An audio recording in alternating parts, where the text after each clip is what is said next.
Just I have accepted it. All right. Let me pull up my questions. All right. So my first question for you is, where did you hear about gender affirming parenting, and what made you decide that it was the right choice for your family? I'm trying to think about where I heard about it, and I'm not sure that I did. Um, I like sought out support after we like decided this is something we wanted to do. Um, but I don't know that I had ever heard of this kind of parenting style. I'd heard of people like raising their kid without gender or gender neutral parenting, which isn't what we're doing. It's not like this desire to like get rid of gender or anything like that. Um, yeah, I can't think of it ever hearing about it beforehand. So I think I just was like, my childhood and growing up and my whole life really has been very marked by gender roles and expectations. And I do not want that for my child. And my partner knows that and has been like really supportive and kind of letting me take the lead on how I want us to raise the baby. And so when I like thought like I know I didn't come up with this.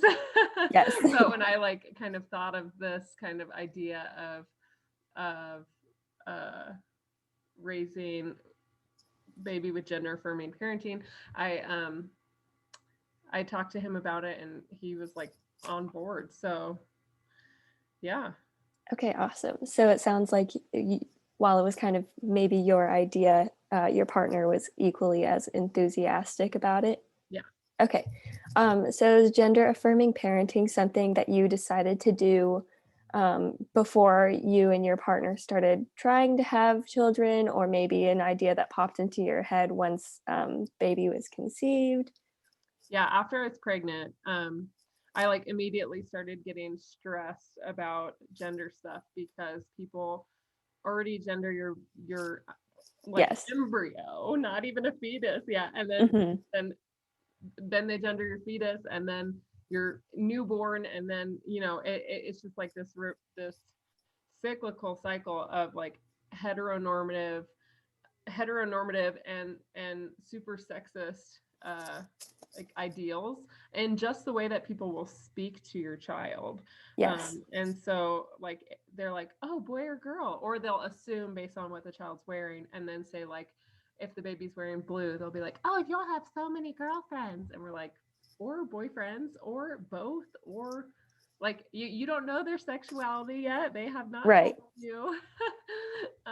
Yeah, and it's kind of funny, like some people are like, oh, I hadn't thought of that, and other people look at you like you're crazy, like of course I know their sexuality, or of course I know, like the default is you Uh-huh. know. Right. Right. As if anything other than heteronormativity is the divergence Yeah, exactly. or heterosexuality. Yeah, cis normativity and heteronormativity are just like pervasive in the like mommy world and parent world, and yeah. Yeah, yeah. What actually brought this idea to my mind was just seeing the rise in the popularity of gender reveal parties on social media. And Oh everyone, my gosh, yeah. sort of praises them and finds them super entertaining and adorable. And really, all it is that people are finding very creative ways to announce the genitals of their baby. Literally, so I guess this is something I've always kind of thought of, and I always have had an issue with gender reveal parties, but I couldn't Mhm. really articulate why until I kind of like went down this path. I think they're like um what's the word? Uh like not I'm not trying, it's like anti-trans, but it's not, that's not the word I'm looking for. Just Mm, very stuck in the it's binary. transphobic. It's Yeah. transphobic. That's the word I'm looking for. But I remember when like my friends started to get pregnant and have babies and whatever, and they started doing these gender reveal parties. I was like, if I ever do one of these, which I don't think I will call it a genital reveal party, because that's literally all this is a genital reveal. Yes. And obviously I never did that. But I also saw something on social media when I was pregnant, and I was like, oh my gosh, I'm gonna do this just to mess with everyone. It's like, oh, I am gonna do a gender reveal party, and it's like you lift the thing and it's a glass of water because gender is fluid. That's And I was like, amazing. that is so funny. All right. So moving on to the next question. What do you think the benefits of gender affirming parenting are? And not only for you, but as for society as a whole? I think it makes people think. Like it makes people think how they speak to or about your child, and it makes you think of like language in general too, of like all the different ways that our society, our culture, and our language and languages. I'm bilingual and I speak Spanish, and so you kind of, and it's so much harder to talk about this in Spanish. Our caretaker for baby, which we just started, like we visited today and we started on Monday. I'm so nervous, but um, she she speaks Spanish, and so it's so much harder to do this in Spanish because Spanish is a gendered language. Yes. Um, but it really makes people think, and people will like ask you the most ridiculous questions, and then you kind of just like pause, and then they realize, and then you're like, so it typically a conversation will go like this, like in passing someone will be like, oh, he's so cute, and I'll just be like, thanks, or oh, she's so cute, and I'll just be like, thanks, whatever. Mhm.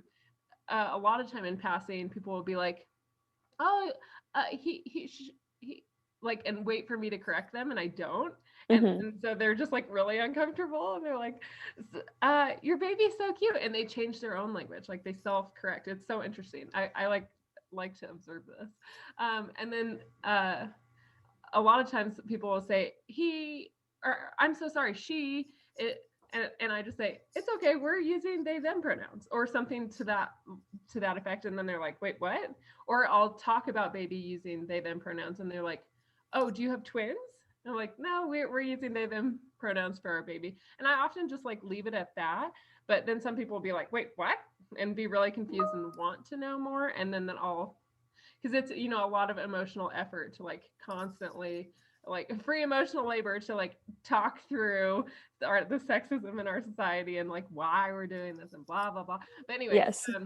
then people will be like, wait, but, so I'll say we use they them pronouns, and then people will be like, wait, but boy or girl? And I'm like, I don't know yet, they haven't told me.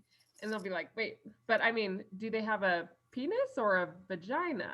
And I'll be like, we don't share genital information with people, that's private. Right. And Yeah. then they're like, kind of like, no, you're the crazy one. And I'm like, why are you asking about my baby's genitals, you creep, Yeah. and it kind of just like, it starts out with like, I'm the crazy person, and then it's like they feel like the crazy. It's kind of a funny progression, but it does really make people think.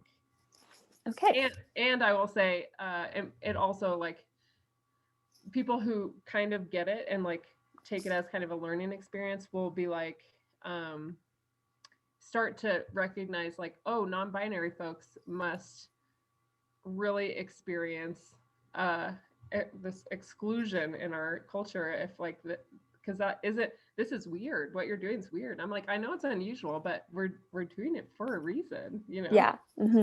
Yeah. So just other kind of going along the same lines, what would you say that cons are? I mean, it seems like for the parents especially, it would just be sort of challenging, and maybe uncomfortable isn't the right word, but just being in these everyday situations where people make these binary assumptions that don't necessarily apply. So what would you say the cons are? I don't think there's any cons for baby at this point. The only con I could maybe think of is, uh, if we don't find a community of other babies who use they them pronouns, or toddlers, I guess, at that point, or young children, and they might feel kind of othered, and be like, well, why do you call me this? And I'm like, well, you can tell me what to call. And I'm like, I feel prepared to have that conversation.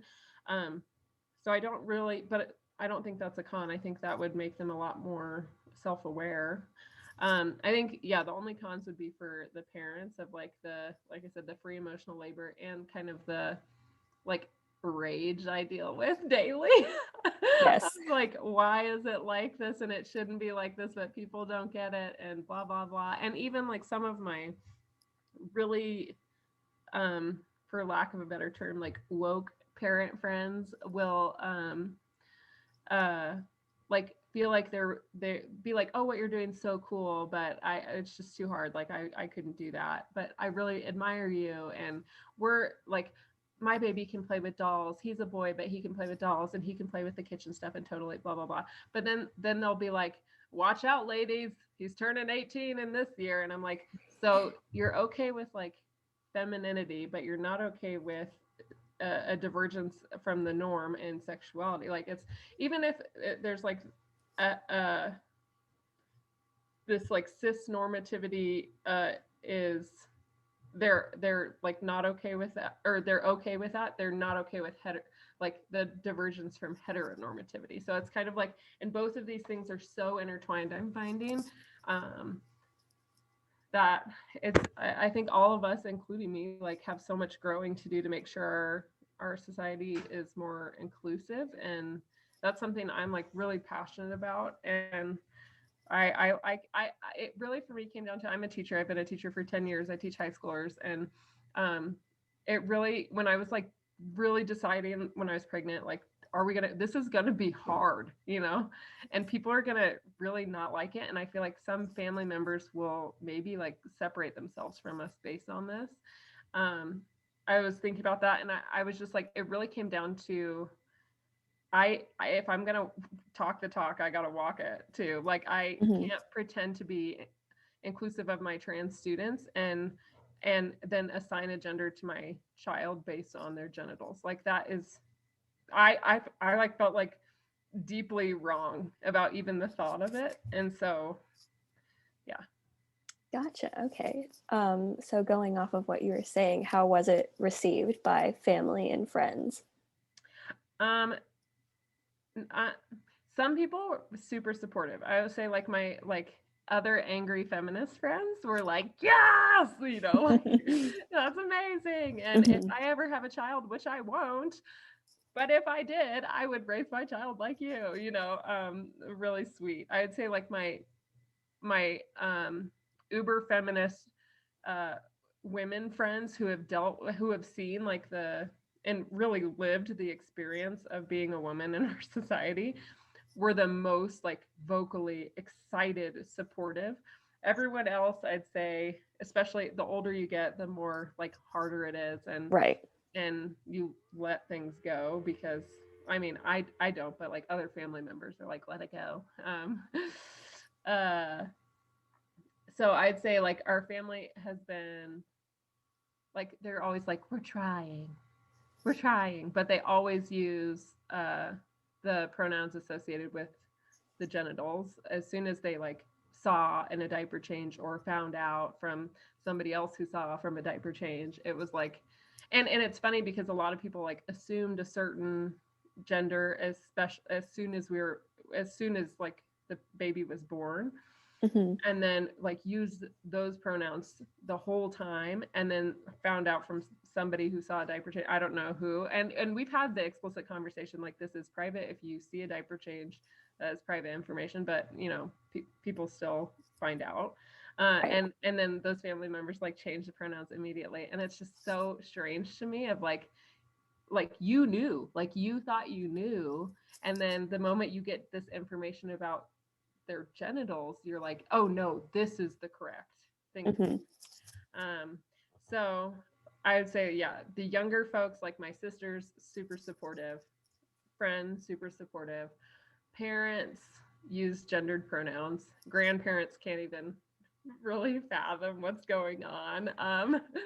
But I mean, they keep being like, we're trying, and I'm Hmm. like, I don't know why it's so.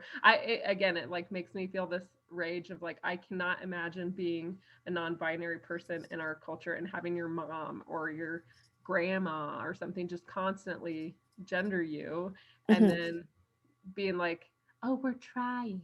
I'm like, it's Right. that hard. Yeah. Um, sorry, I just had a question just pop in my mind, and Oh, it I have totally one flew other off thing the I was tracks. no, this happens to me all the time. With the language piece too. Like our language doesn't even allow, like my sisters immediately were like, I have three sisters, there's four of us. And and they were all like, wait, so do we call Soul our niece or our nephew? Or and I was like, I don't know. And that's when Mm-hmm. like Google has like delivered, and there's so many fun words like nibbling or sib kid or whatever. But there's but that's not like if somebody was to be like my nibbling, people would be like, is that something you eat? Like a dumpling? Like you know, it's just interesting that our language does not accommodate. I mean, it's not interesting, it's upsetting. Mm-hmm. That our language doesn't accommodate, but it is like starting to change, but people are very uncomfortable with it. Like uh for my friends having a second kid, they always like with their announcement have like big sister, big brother, and then little brother, little sister. And I've already imagined like if we have another child, Soul will have an outfit that says big sib, and people will be like, what's sib? And I'm like, obviously it's sibling. Yeah. It's not that confusing. Uh-huh. So as Soul gets older, will you, if Soul hasn't identified as a certain gender yet, will you crack down on the family members that don't correctly use they them pronouns? Oh, okay, 100%. So, once, if and when Soul identifies, like I will be a fierce, like absolutely not. Right now, it's a guess for any of us. Like it Right. could be she, her, it could be he, him, it could be they, them. Who knows? And Hmm. so it's just a guess, and that's why I don't feel compelled to correct people. Although if they know the genitals, it is like hurtful. I feel like upsetting to me that they're not honoring kind of our wishes. Um, but it's not like I'm going to cut you off. Now, if Soul identifies with a certain gender, especially if it doesn't match the genitals that the family knows about, I say match as in like Right. what they think.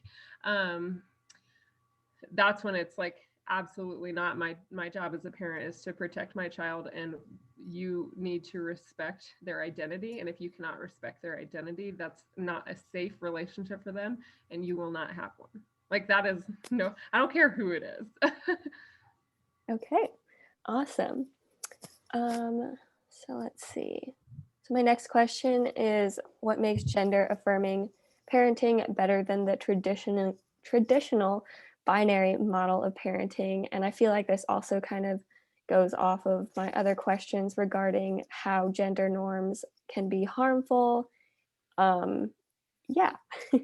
I don't know if I can answer this in a short amount of time Okay. articulately. um this is where like I feel like my life example like tells me that this is the best way to go. And um my that like my research, I feel like the research speaks for itself. And I think the biggest like devil's advocate argument we get is um aren't they going to be confused? Aren't you confusing them?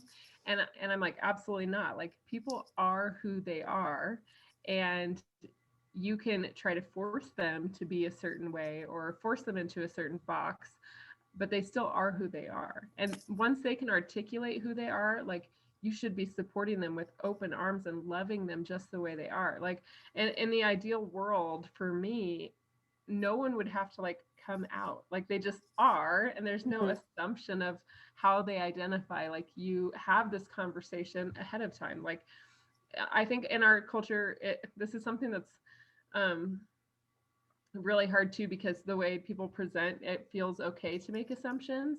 Mhm. And but it's like that uncharted territory of like some activists are like you should never do that, and some are like that's not affirming to trans folks who want to like pass, or you know whatever the case may be, what people want. um and somebody asked me the other day for like animals, like what do you do for animals? Do you call like a dog he or she or it or they, or you know what? Mhm. And I was just like, oh my gosh, because we don't have any pets. I was like, I hadn't even thought of that. Like I Yeah. mean, if we call a dog he based on because it has a penis, then it's like doing the same thing. And so some of it's Yeah. been really helpful to be in different like support groups for this. And Hmm. what I'm on in a Facebook support group called Parenting Babies, and it's like all babies.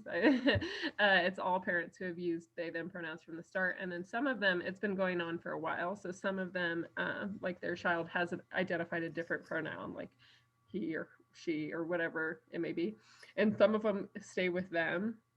But it's funny, like it's been pretty consistent as kids get older, and these are like people all over the country they've never met in person. But when people ask, like, "Are you a boy or a girl?" they say, "I'm a," and then say their name. "I'm a son," or whatever their name is, and that's been pretty consistent with so many of these families, which Hmm. is really interesting to me. And then some with the animal thing, somebody said. They were walking their dog and somebody asked like, "Oh, is your dog a boy or a girl?" And the kid goes, "We don't know, they haven't told us yet." I'm like, That's so oh my god, cute. that's so funny. So yeah, I think it's just giving children the freedom to explore identity and share who they are instead of telling them who they are is just like a foundation that's going to set them up for life to have the confidence to be who they are without judgment of from their at least like their circle, like from their people, like I Mhm. am their immediate family, you know. Yes, that's amazing. Um, okay, and then how will you know when Soul decides their gender? Like, are you expecting this to happen before school or before, playgroups become a big part of their life? Um, and yeah, I'll let you There, answer that before I yeah, bombard you. there's no timeline, obviously. I think this is something that used to give me so much anxiety at the beginning when it was like so hard and setting boundaries with people and stuff.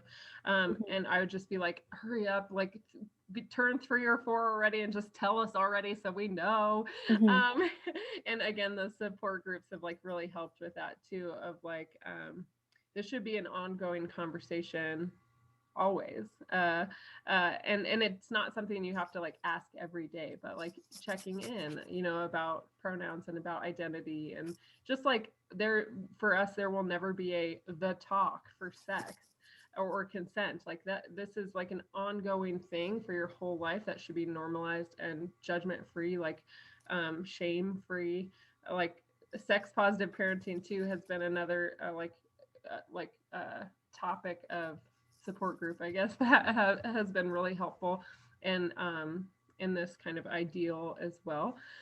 So I think the biggest thing when we've looked into school, like childcare options and schools, a lot of times have like all the girls go here, all the boys go mhm. here, and I was like, what if you have a child who identifies as non-binary, and they're like, oh, that's never happened. And I was like, well, what would you do if you have a child that's non-binary? And they're like, that's not like, and they can't answer, and Yeah. I'm like, Mhm. okay, so this isn't a good fit for us then. And there are so many options, and it shouldn't be like, this is where it starts, like in childhood kids are like separated into these groups and taught how to act and what bathroom they're only allowed to use and that sort of thing. And yeah, I like that's not the school for us. Mhm. Yeah. So Oh, when sorry, I didn't answer the a lot of the folks in my support group though said their kids will like vocally identify by 4. So I would expect before like kindergarten, Soul would have a vocal identity, but it doesn't mean that it has to be like stuck or permanent, or it would still be like we would have the conversation of identity often. yes, amazing. And when that does happen, will you treat it as any sort of, ceremonial rite of passage or anything, or will it just be treated like like a, a very colloquial Yeah, thing? I don't know how to phrase that. yeah, no, I gotcha. I think a lot of these things we kind of like have ideas and plans, but a lot of them will cross that bridge when we get there. For that, I think I've seen it done both ways from this particular support group, and I think it can be beautiful both ways. Of um, like it being not a big deal. It was like could be not a big deal. Like you're this is who you are, and that is who you are. And for me personally, though, I think I would kind of like to make it a little bit more ceremonial, because I think gender identity is a huge part of how you go through the world and how people see you and how people interact with you. Um, and so I think it would be fun to do a gender reveal party once they tell us, if or when they tell us a gender. Mhm. And so that could be, that's one of my students. It was really funny. One of my students, when I was pregnant, asked me like, "Are you going to do a gender reveal party?" And I was like, "Absolutely not." And they're, Mhm. and they're like, "Yeah, I know you're using they them pronouns for your baby, but what about when they identify their gender, like when they're 7 or something? Are you going to do a gender reveal party?" And I was like, "I had never thought of that." And my student was like, "Yeah, you could make a big party out of it." And I was like, that's a fun idea, I don't know, maybe we will. So I think it also just really depends on Soul, what Soul wants. And I mean, I would like to be that embarrassing parent that celebrates everything and makes a big deal out of everything. And but my therapist told me that I because I was just, I'm so scared in so many ways that I'm going to mess up being a parent. And um she was like, "I assure you, you are doing everything. The only thing I could see you doing, messing up your child, is embarrassing them." I was like, "Thank you." If that's the worst I do, I'm okay with that. Sort of every parent's job, though. So, Right? Right? so what would you do if Soul ends up identifying, very strongly, um, as a girl or a boy, and it's just either very feminine or very masculine when you've put in so much work to sort of avoid conformity to gender norms? They are who they are. I mean, I think it's one thing if they are like becoming a certain way because of pressure they feel. Like if they go to school and see um, all the kids that in this group act one way and all the kids in this group act another way, and they feel pressured to act one way or the other, that would be concerning. And we would, approach that with all the skills we'll have in our toolbox at that point. But I think like if if Soul ends up being cisgender and uh, and heterosexual and super into like the gender norms for that people associate with that identity, like that's that's who they are, and they can be whoever they want. And if that goes with the norm, awesome. If it goes against the norm, awesome. It'll be easier, parenting wise, Mhm. one way or more than the other. But they're going to Right. be who they're going to be. Like I have a parent friend who raised her daughter to be like super independent, and she didn't use they them pronouns or anything like that, but um, like raised her to be like, you're a girl and you can do anything. And her daughter ended up just like being the typical like loves Disney princesses, loves dressing up, and she's like, this is just who she is. I mean, if you all know me, I did not instill that in her. And I'm like, Mhm. yeah, sometimes like they are who they are, and I think my job and parents' job in general is to support and love and guide your child to be who they are comfortably and feel loved and without shame or judgment. Awesome. All right. I sort of organized my questions based off of the questions that I have for my research.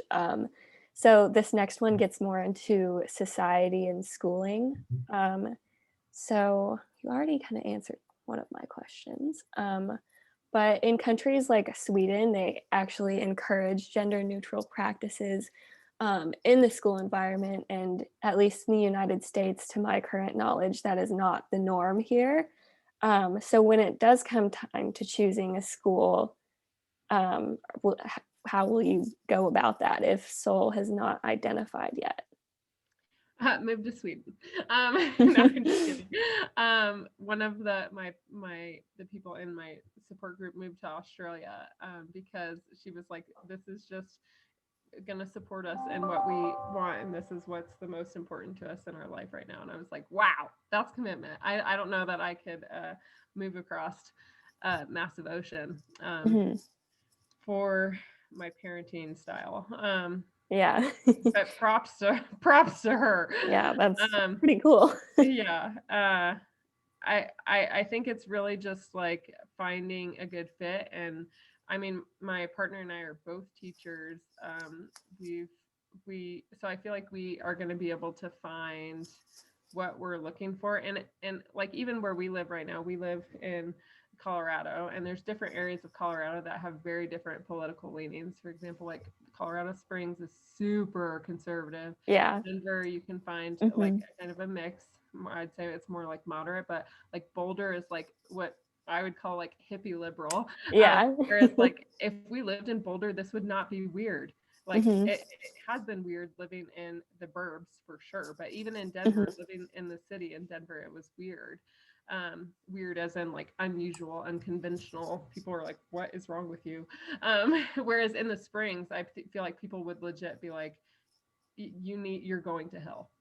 Yeah, I'm actually from the Denver area. Oh. Yeah, but yeah, it's definitely interesting. I have family that lives down in the Springs, and it shows, shall we say? Well, then Yeah. so we're actually like considering moving right now, mostly because of COVID. Our plans have changed, like with who was going to be moving here to live close to us and with us. That all the COVID messed up all our plans. So Yeah. I guess that's kind of a not very thoughtful way of putting it. Not to downplay like the thousands of people who have like had more serious consequences like death. But so we are considering moving to DC to be closer Oh. to family. And just I think we'll be able to find circles in DC, especially in like a city like that's already super liberal, um, where this isn't going to be weird. Yeah. Hmm. I think it really depends on where you live. Like if we lived in like Wyoming or something, or Alabama, like this would not even I don't feel like this would be possible unless we like very much stayed in the little circle and did our own thing. It's already kind of hard, but where you live makes a huge difference. Yes. Um, then let's see. So extracurricular activities are very gendered, like Mhm. sports. So just navigating that in a young child's life who has not yet identified with either of the genders seems like it would pose quite the challenge. Would you just encourage Soul to be interested in sports that are very inclusive and don't necessarily segregate based on gender, or how would you approach that? You only get to play tennis. Individual sport. No, I'm just kidding. I think um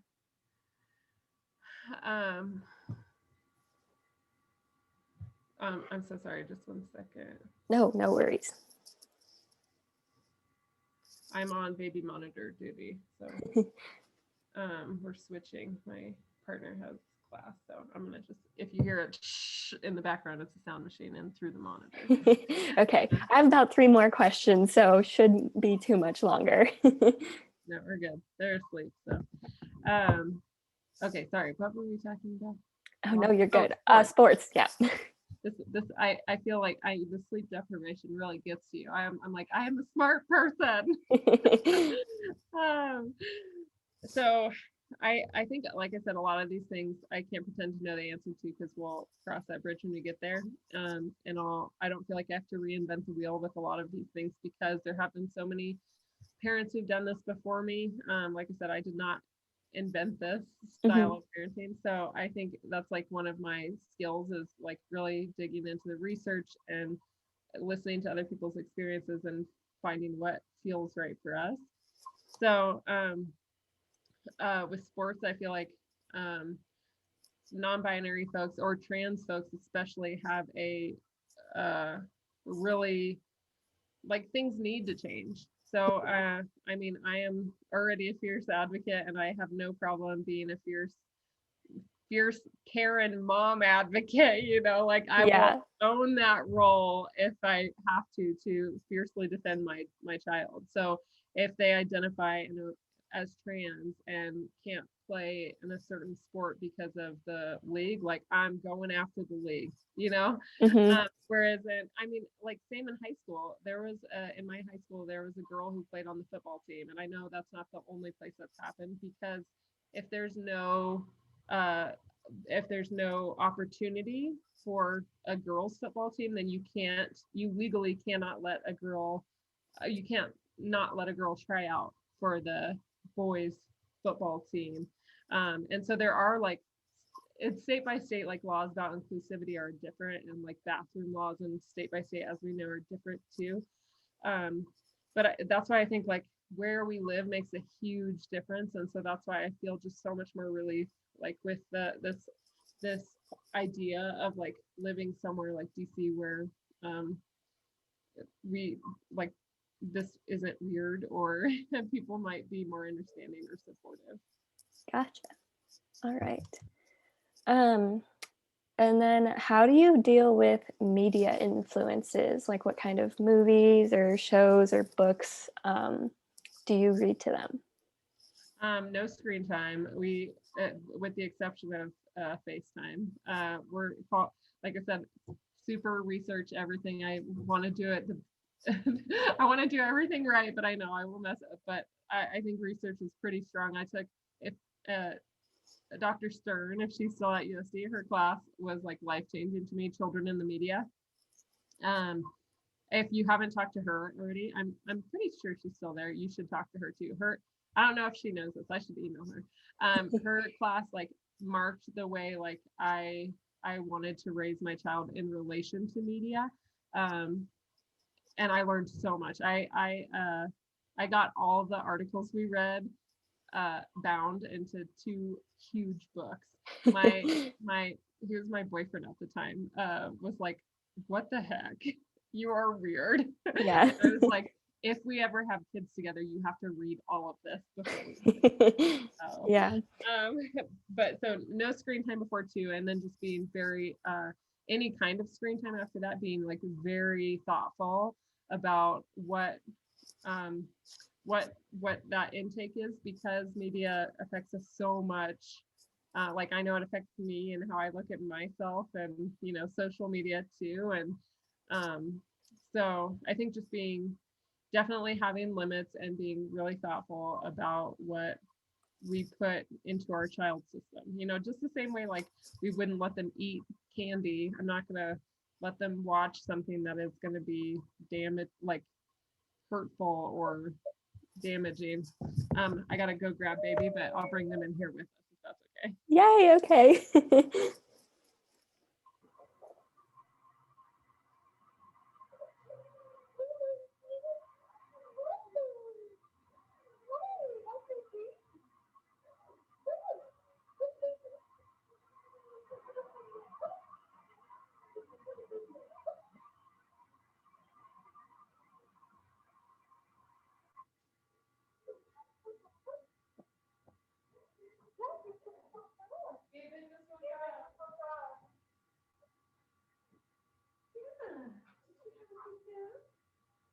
You get to join mommy on a call.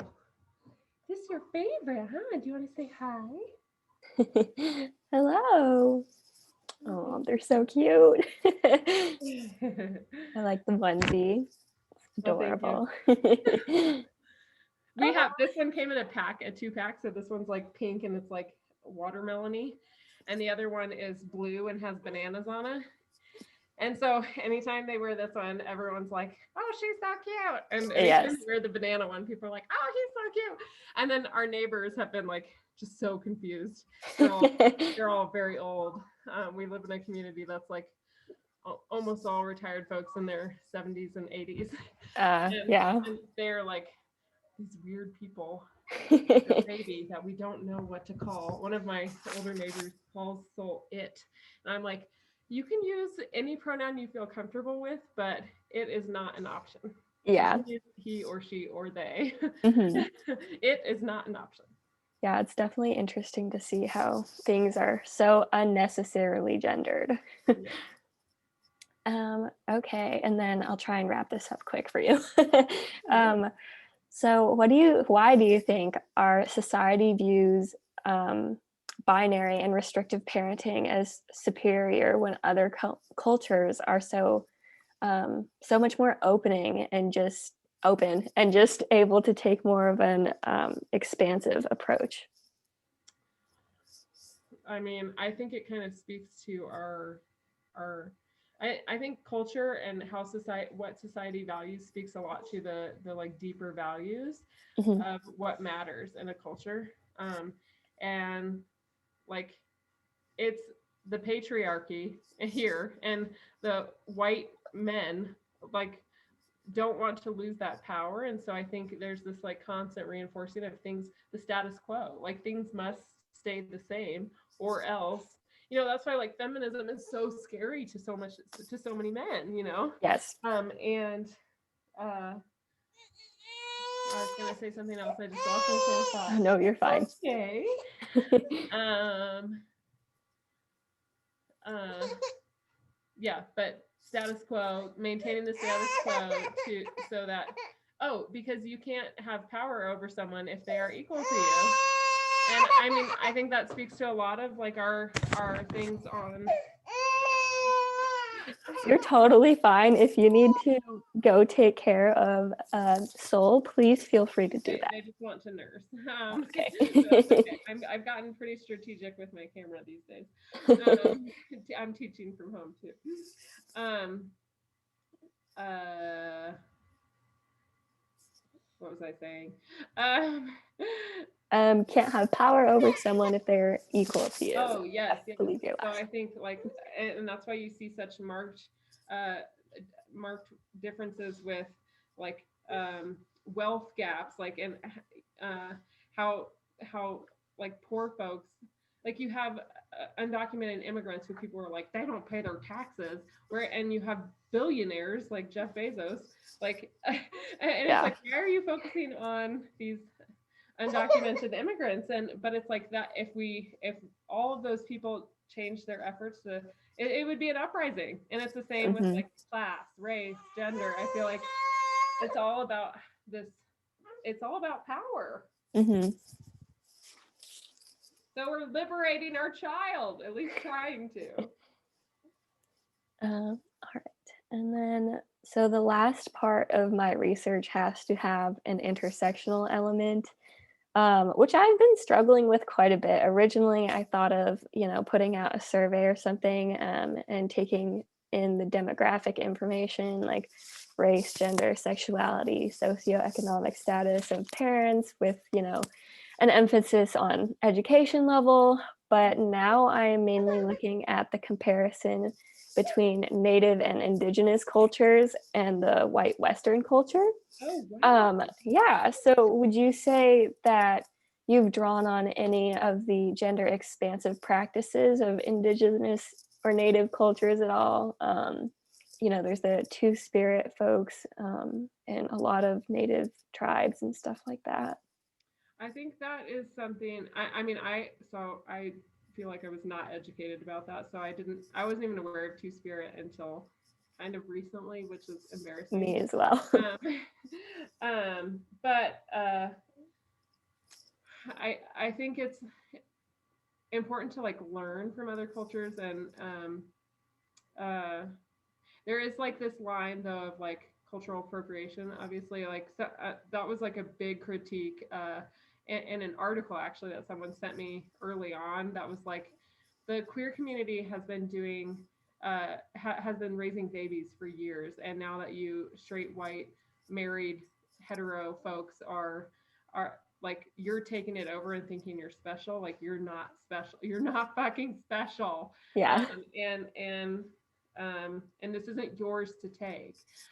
So I still have that article, and um, I like think about it in a way that is very important, that no matter how we raise our child, it's about like making sure they feel loved and supported. And there's lots of good ideas out there, but it's really important that we um, use those ideas in a way that's respectful. So I would never call like soul two spirit. And if they identify as non-binary, or even if they're like when they're 3 being like, I'm a girl, I'm a boy, I'm a girl, I'm a boy, I'm never going to be like uh, take from like Native American culture. But I think it could be like, this is something we can learn from, because gender doesn't have to be binary, you know. Mhm. And just again trying to be thoughtful about these things, like it's hard because too with like our last name is Zanda.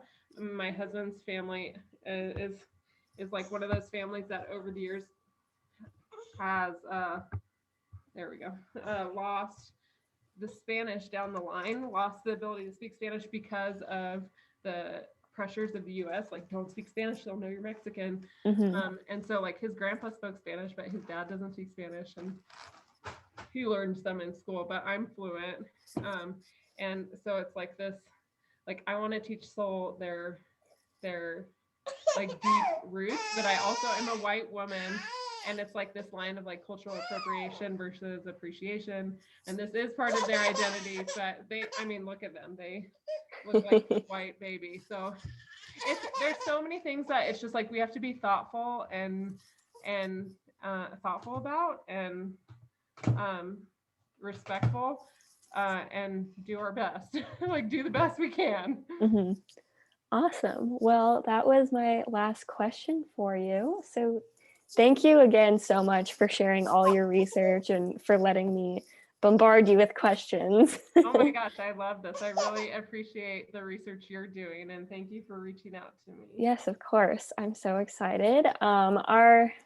Our presentations are actually on May 4th. So if you would like, I can send you the link to that when I the would date love that. approaches and you can see how it turns out. I would love that. Yes. Awesome. Well, I'll Thank let you. you go. And thank you for letting me be a part of all of this and letting me meet Soul. They're adorable. And if you have a link to this, I would love to share this interview with like my family, who, you know, like I'm sure they want to ask a lot of these questions but don't. Um, Yeah, if you're yeah, okay with me absolutely. sharing it, that would be really cool. Like I can Yes. just put the link to this in my research if that's okay. Yeah, absolutely. I will send it to you right after I find where Zoom stores it on my computer. Okay, thank you so much, Cara. Thank